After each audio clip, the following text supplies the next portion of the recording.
मैं जसवीर और मैं एक अल्कोहलिक हूँ। हाय और Jasvir ji. Thank you Gurjeet. And बड़ी खुशी है जयपुर से जुड़ने की।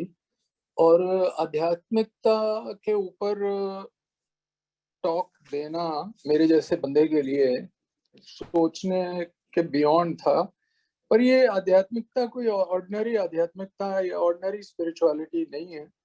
ये स्पिरिचुअलिटी है इम्परफेक्शन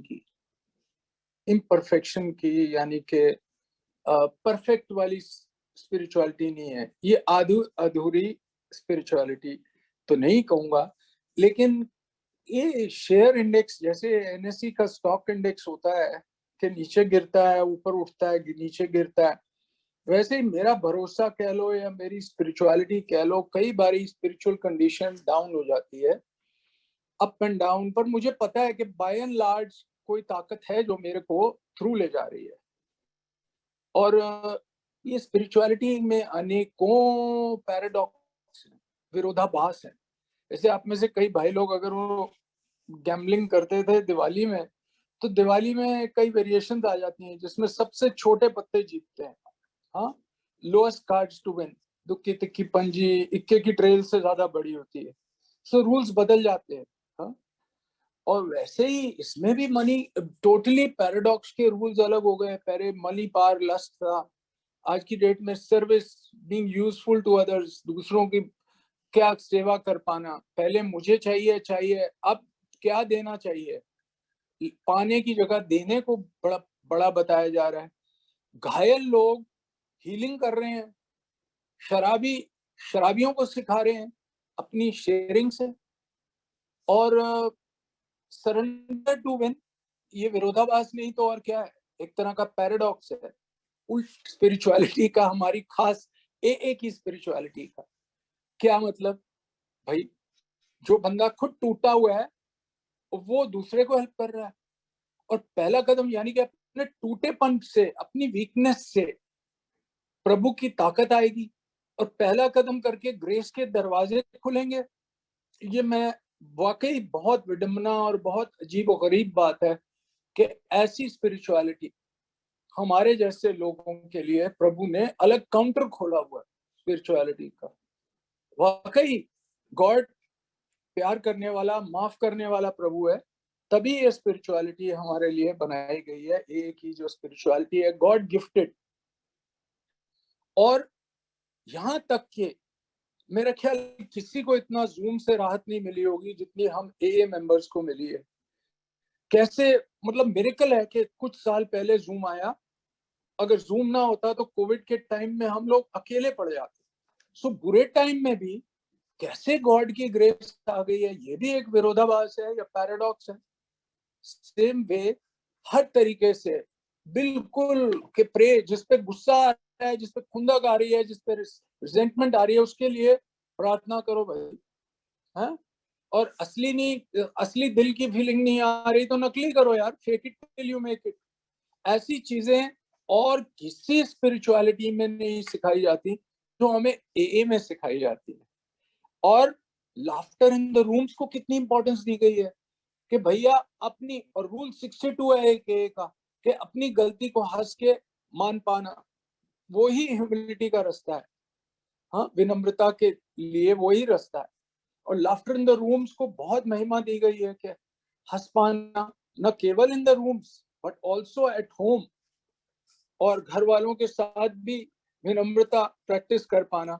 और जबकि हर जगह बोला जाता है कि आज की दुनिया में बॉस बनो, ईगो बनो, हर एडवर्टाइजमेंट यही बोलता है कि लोगों को तुमको देखना चाहिए, आसपास वालों को देखना चाहिए क्या चीज आई है ये। और हम शराबी उस दुनिया से निकल चुके हैं। क्या हम रिटायर्ड हर्ट हैं? नहीं, हमें एक ब्यूटीफुल रास्ते के लिए, एक बहुत सुंदर रास्ते के लिए चूज किया गया है। ये स्पिरिचुअलिटी है क्या चीज, किस चिड़िया का नाम है भाई? हमें बताया जाता है स्पिरिचुअलिटी कुछ भी नहीं है। आध्यात्मिकता केवल रिश्तों रिश्तों का नाम है। रिश्ते किससे? अपने अपने प्रभु से रिश्ता, जो पहले दूसरे तीसरे कदम से हम स्थापित करते हैं। पहला कदम करके ग्रेस का रास्ता खोलते हैं अपने जीवन में, ग्रेस के दरवाजे खोलते हैं। चौथा, पांचवा, छठवां, सातवां स्टेप से हम रिश्ते इंप्रूव करते हैं अपने आप से। टू दाइन ओन सेल्फ बी ट्रू, अपनी गलतियों को देख के, अपनी खुंदकों को, रिजेंटमेंट्स को, और उसके बाद दूसरों के साथ रिश्ते बाय अमेंड्स करके, 8वां 9वां कदम। सो रिश्ते अपने प्रभु से पहला, दूसरा, तीसरा कदम, फिर अपने आप से चौथा, 5वां, 6वां, 7वां कदम, और फिर दूसरों से 8वां 9वां कदम। तो अपने जीवन के कूड़े को निकालते हैं। जैसे कि डॉक्टर बॉब ने 6 वर्ड में बयान किया हमारा program, trust God, clean house, serve others. यानी कि ईश्वर में आस्था बढ़ाना और शेयरिंग करना, और अपनी सेवा करना दूसरे की, अपना घर का कूड़ा निकालना, क्लीन हाउस, अपने दिमाग का, अपने रिजेंटमेंट्स का, अपने फियर्स का। एंड सो यही है। और 10वां 11वां 12वां कदम इज लाइक अ वैक्सीन। कैसे कि वैक्सीन एक किस्म की कि जो प्रिवेंट करता है ये दोबारा जो रिलैप्स होता है कोविड का, जो हमारी अल्कोहलिज्म रूपी कोविड का, वो 10वां 11वां 12वां कदम, मेंटेनेंस स्टेप्स, तो एक तरह की वैक्सीन है हमारे लिए। तो ये इतना ब्यूटीफुल प्रोग्राम है। जो कदम है ये हमें स्पिरिचुअलिटी ऑफ इम्परफेक्शन, यानी कि एक नॉन परफेक्ट, क्योंकि हम तो परफेक्शनिज्म पूर्णता हमारा एक बहुत मेजर कैरेक्टर डिफेक्ट है। और मुझे पता है कि जब मैं सोचता हूँ कि बचपन से मेरा क्या स्पिरिचुअल स्टेटस था, कुछ भी नहीं था। पर अपना एक ओंकार सतनाम जो मुझे सिखिज्म में बताया गया, मैं वो अपने, जब मैं डरता था वो रट लेता था वही मंत्र, और वो करता था। और शराब शुरू हो गई 11 साल की उम्र में। पिताजी ने पहली बारी मुझे पिला दी, वो भी अल्कोहलिक थे। फिर 15-16 साल तक क्वार्टर पी लेता था। फिर 18-19 साल तक डॉक्टरी में ज्वाइन कर लिया, लेकिन फिर half a bottle of whisky भी पी लेता था 19-20 साल तक की उम्र तक। तो मेरा मतलब, मुझे आज पता है कि स्पिरिचुअलिटी, हमारा बिल डब्ल्यू ने लिखा है, थियोरी नहीं है आध्यात्मिकता। Spirituality is not a theory but practice है, प्रैक्टिकल।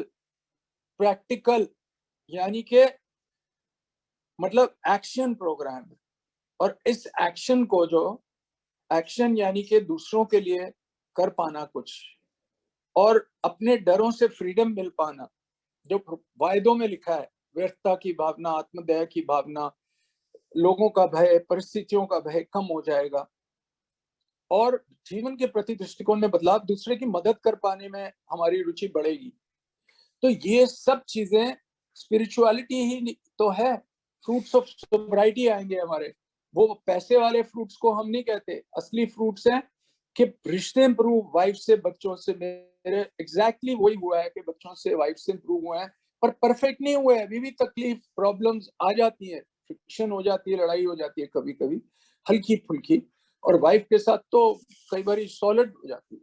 लेकिन आज मुझे पता है कि कोई भी ऐसी वाइफ के साथ मेरी मुठभेड़ नहीं है जिसका कोई रेजोल्यूशन नहीं है, क्योंकि फाइनल, कोई भी फेलियर फाइनल नहीं है मेरे लिए। मेरे पास 8वां 9वां कदम है, मेरे पास 10वां कदम है, मेरे पास 11वां 12वां कदम है। मुझे हर चीज में प्रॉब्लम से बाहर निकलने के लिए, पर हम मीटिंग से पहले पढ़ते हैं इस आध्यात्मिकता के लिए क्या जरूरी है। आधे अधूरे प्रयासों से हमें कुछ हासिल नहीं हुआ, यानी कि half measures availed us of nothing.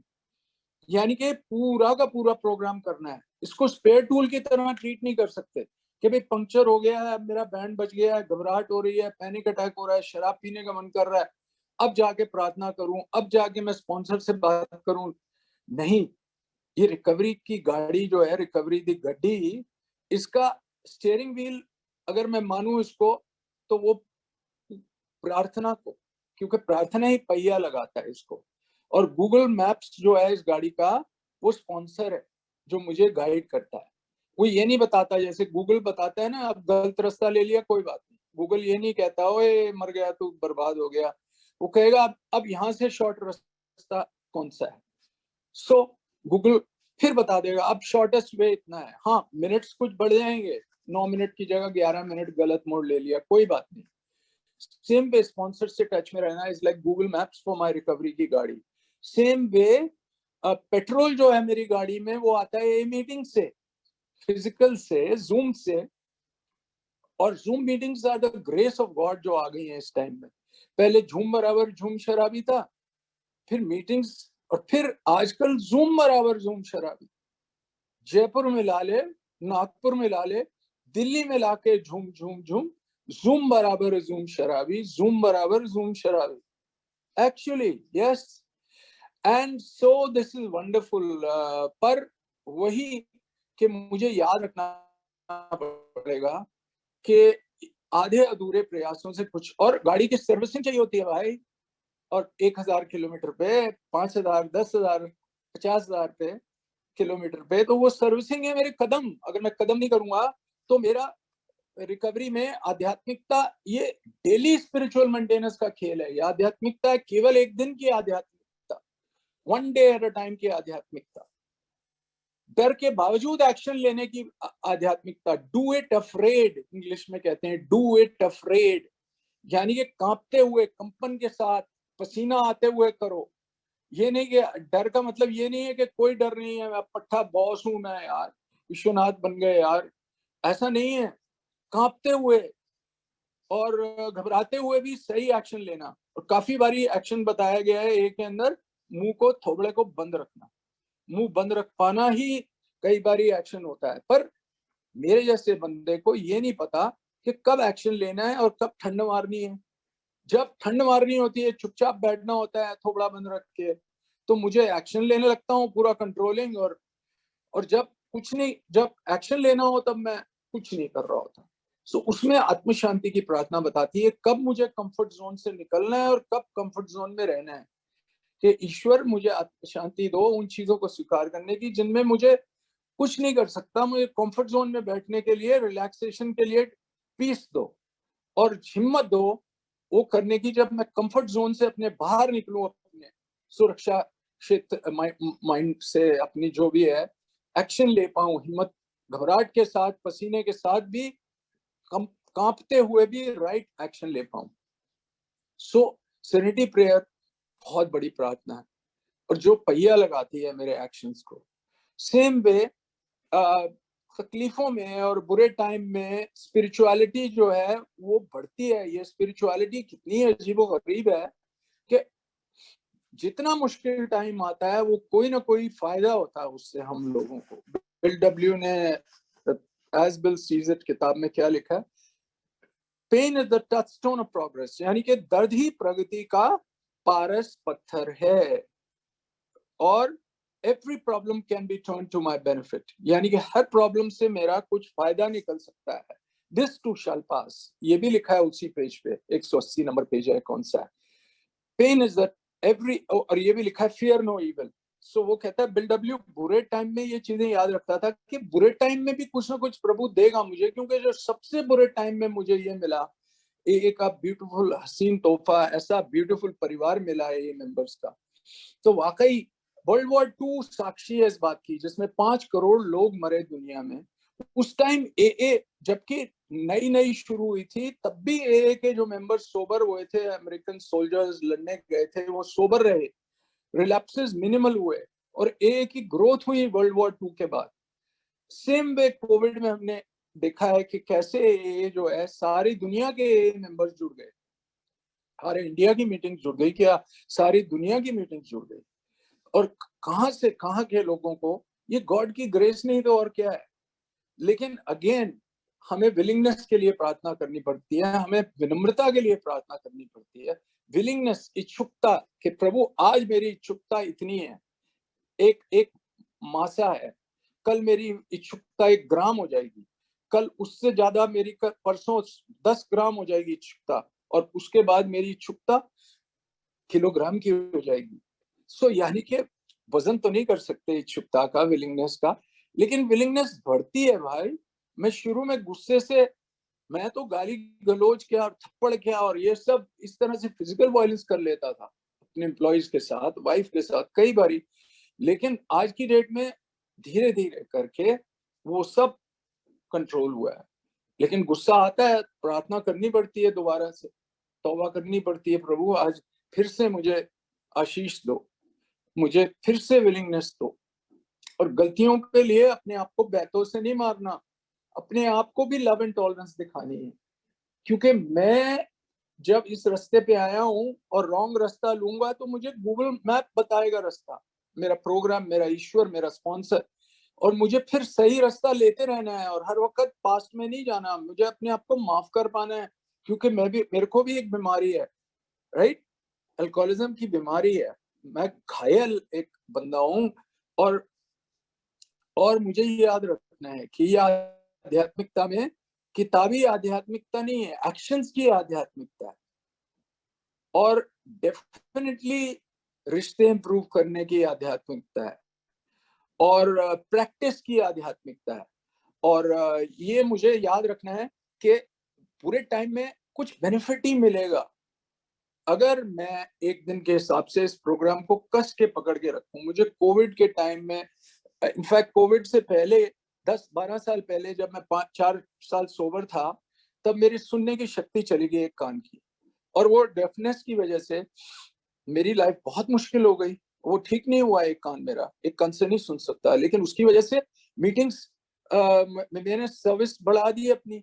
ऐसे मेंबर मुझे मिल गए जो जिनको विकलांगता थी, कोई देख नहीं सकता, कोई किसी का कैंसर का सर्वाइवर है, किसी का हाथ नहीं है, किसी का पैर नहीं है, किसी की प्रॉब्लम है, और हम लोगों की एक टेलीफोनिक मीटिंग शुरू हो गई कई साल पहले। आज भी वो टेलीफोनिक मीटिंग होती है हर फ्राइडे को 12:30 से 1:30 बजे तक जूम पे। तो यानी कि ये कैसे बुरे टाइम में हमारे दुख से दूसरों का भी फायदा हो सकता है। ऐसे आध्यात्मिकता कैसे, बिल डब्ल्यू ने कहा था आध्यात्मिकता क्या है, बिल डब्ल्यू सेड कि जब कुछ भी काम नहीं कर रहा है इस प्रोग्राम में, दुख ही दुख दिख रहा है, तब भी हिम्मत नहीं हारनी, दूसरों के साथ काम करना है, वर्किंग विद अदर्स, दूसरे शराबी सफरिंग अल्कोहलिक के साथ हेल्प करके। यानी कि दुनिया में कितना गम है, मेरा गम फिर भी कम है, औरों का गम देखा तो अपना गम भूल गया, राइट। ऐसे इतने ब्यूटीफुल सॉन्ग्स हैं जो स्पिरिचुअलिटी, जिनको हम समझ सकते हैं, आध्यात्मिकता आ रही है जिन सॉन्ग से। और एक और सॉन्ग है, तुम बेसहारा हो तो किसी का सहारा बनो, तुमको अपने आप ही सहारा मिल जाएगा। ये भी विरोधाभास है, ये भी पैराडॉक्स है कि हेल्प करके हेल्प मिलेगी। सर्विस जो है ये सेल्फिश सर्विस है, दूसरे को हेल्प कर रहे हैं लेकिन फायदा हमें भी हो रहा है, और यानी कि दूसरे के साथ काम करके ही हमारी स्पिरिचुअलिटी जागृत होती है, आध्यात्मिक जागृति जिसको कहते हैं। और हमें डेली बेसिस पे आध्यात्मिक जागृति चाहिए, और हमें उल्टा एयर कंडीशनर भी नहीं बनना जो दूसरे का तो भला कर रहा है, और ए मेंबर्स का और अपने परिवार को गर्म हवा फेंक रहा है, बाहर ठंडी हवा फेंक रहा है। हमें घर के अंदर भी ठंडी हवा, और घर वालों के साथ आध्यात्मिकता हमारी झलकती है। या आध्यात्मिकता का जब लफड़ा हो, जब मैं मुंह खुल जाए मेरा और गलती से कोई गलत बात निकल जाए, पहले से बहुत बेटर है, लेकिन फिर मुझे 8वां 9वां कदम कंटिन्यूअसली करना है, सॉरी कह के नहीं, मुझे लिविंग अमेंड्स करने हैं वाइफ के साथ ता जिंदगी। और फिजिकल वर्क भी, कभी किसी चीज में हाथ बटाना है, कोई चीज चाहिए उसको, पैसे से या कोई मेरी जरूरत किसी भी तरीके से मैं हेल्प कर पाऊं, और फिर माफ करके, क्योंकि कभी पारिवारिक बीमारी है, बीवी को भी गुस्सा आ सकता है, और उस टाइम मुझे माफ करना ही मेरे लिए एक तरह का अमेंड है।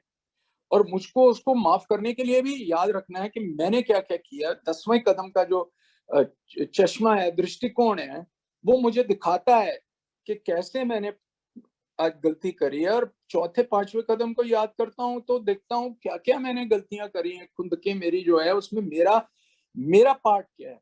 जो चौथे 5वें कदम में कॉलम बनाते हैं, उसी से ग्रेस मिलती है, शेम से ग्रेस में आते हैं जब हम दूसरे से शेयर करते हैं। तो ऐसे ही ये आध्यात्मिकता जो है, ये कभी हिम्मत ना हारने वाली आध्यात्मिकता है, कीप कमिंग बैक वाली आध्यात्मिकता। और ह्यूमिलिटी, विनम्रता, सबसे इंपॉर्टेंट नीड, जरूरत, जो कि एक तरह का पोषण है इस आध्यात्मिकता का, विनम्रता, ह्यूमिलिटी। ऑफन ये ह्यूमिलिएशन से आती है, यानी कि इंसल्ट हो गई, शराबी, मेरे जैसे शराबी को लगता है, तो तब विनम्रता आती है, लेकिन काफी बारी हंसने से, ह्यूमर से आती है।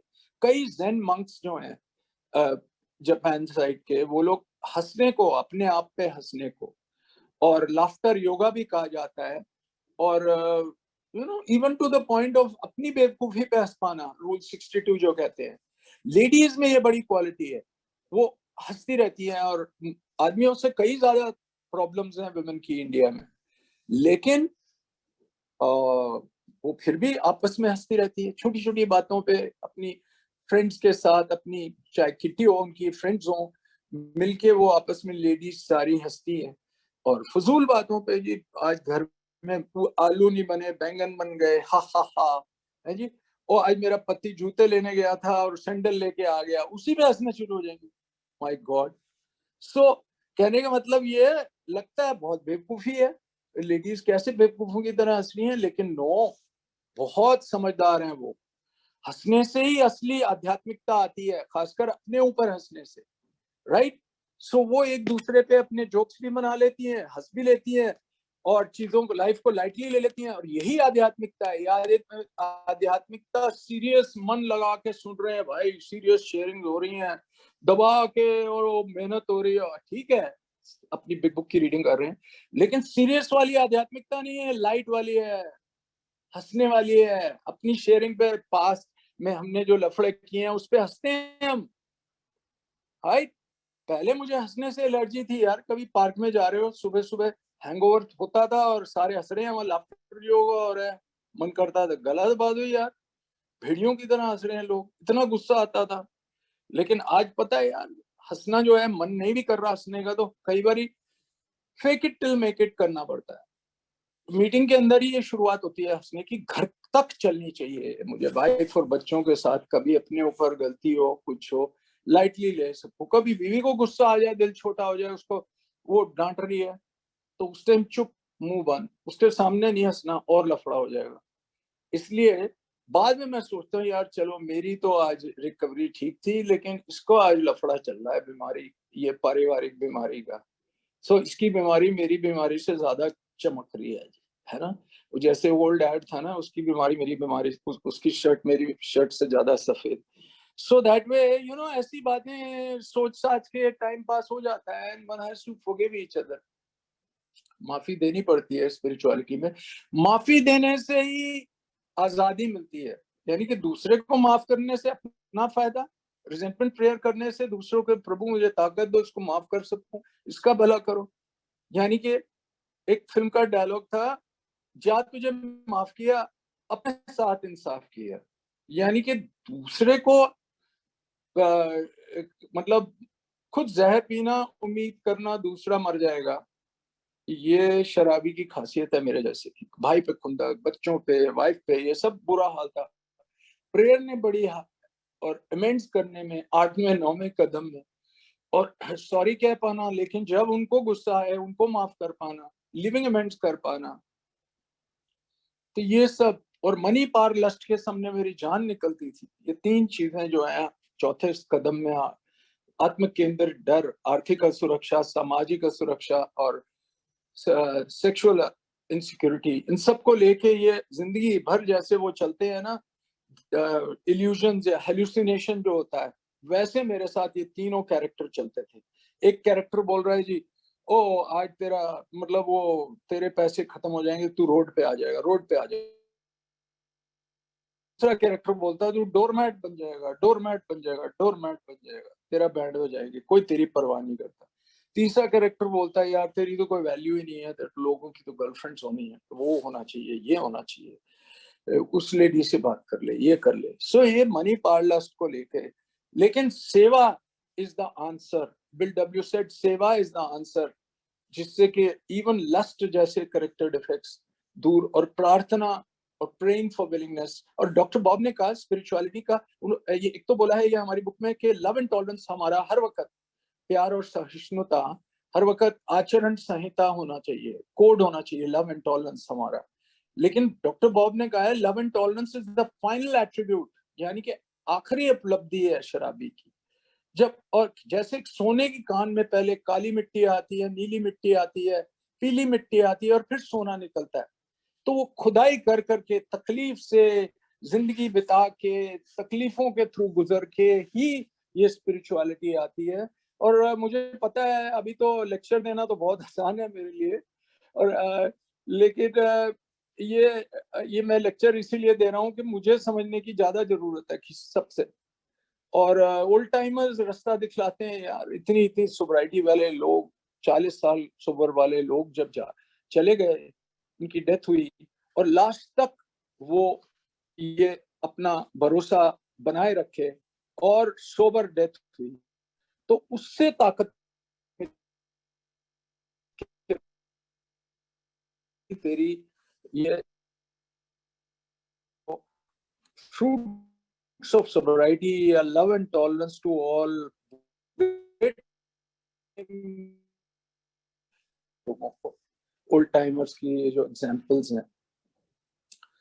और इसके अलावा गोल्ड का एक स्टोरी है कि सोना पिघला रहा था एक बंदा, सोना पिघला रहा था और सुनारा था वो ज्वेलर, तो सोना पिघला रहा था, उसको दोस्त मिलने आया बहुत टाइम बाद, तो वो दोस्त से बात तो कर रहा था, लेकिन वो उसकी नजर उसी पे थी, वो उस पे सोना पिघला रहा था भट्टी के अंदर, जैसे वो करते हैं ना सुनारे, और सोने को पिघलाते हैं प्योर करने के लिए, पवित्र करने के लिए।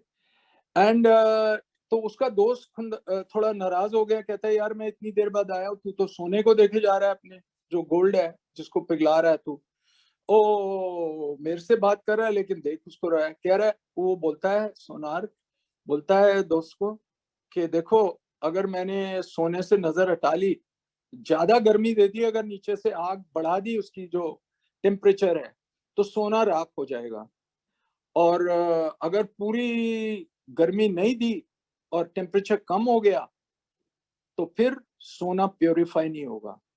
तो वो बंदा पूछते है कैसे पता चलेगा कि सोना पवित्र हो गया है?